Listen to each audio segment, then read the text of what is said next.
দুটো side same হয়। হ্যাঁ দুটো সাইড সেম হয়। আচ্ছা চলে আসো।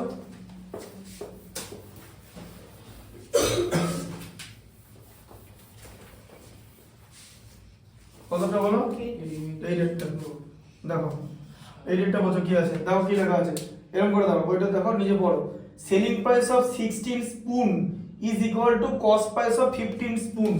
তাহলে এখানে স্পুন বার করতে হবে, স্পুন মানে হচ্ছে চামচ, ঠিক আছে? তাহলে কস্ট প্রাইস বার করব। হ্যাঁ আমি ধরে নিলাম যে 1 স্পুন মানে একটা স্পুনের কস্ট প্রাইস হচ্ছে বি রুপিস, তাই তো? একটা স্পুনের, তাই তো? তাহলে কটা স্পুন আমি করব? the selling price of 16 spoon is equal to the cost price of 15 spoon। আচ্ছা তাহলে 15 স্পুনের কস্ট প্রাইস কত? 15b, তাই তো?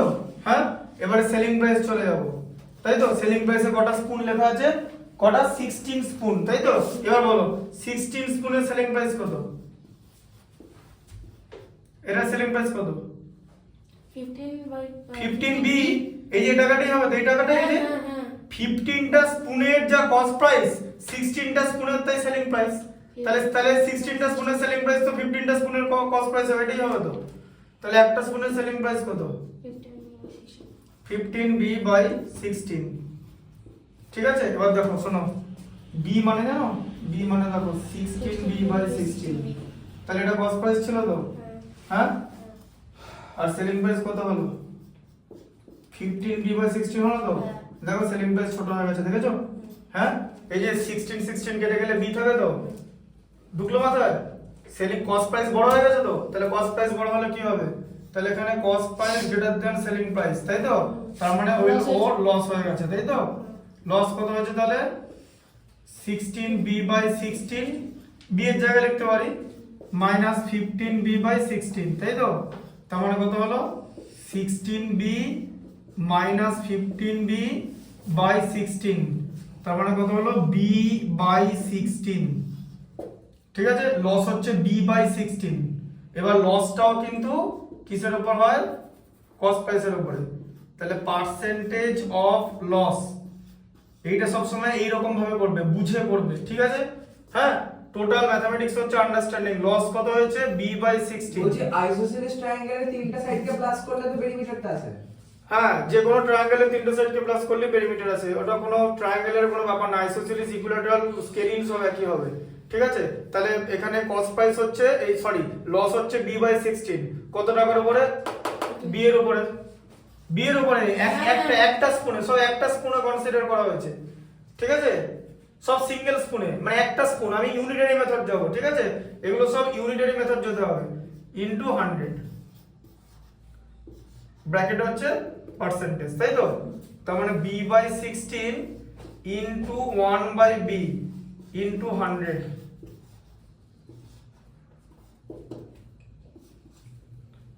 b বাই 16 ইনটু দাঁড়া 1 বাই b, হ্যাঁ 1 বাই b হবে, ঠিক আছে? b কেটে গেল, 100 বাই 16, ঠিক আছে?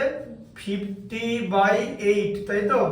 মানে 25 বাই 4, তার মানে কত হচ্ছে? 6 হোল 1 বাই 4, 6 হোল 1 বাই 4 মানে 2 লিখলে কম করা হবে। আমরা কোশ্চেন করব। হ্যাঁ বলছি বেসটা 6 আচ্ছা। সেন্টিমিটার দিয়ে দিন। আরে দিচ্ছি পারবো হ্যাঁ বেসটা 6 সেন্টিমিটার বলেছিল। ফাউন্ডেন পেনটা রাখো না, নিজে পেনটা দিয়ে রাখো না। আস্তে। ওহ কি হয়েছে? ফাউন্ডেনটা কার?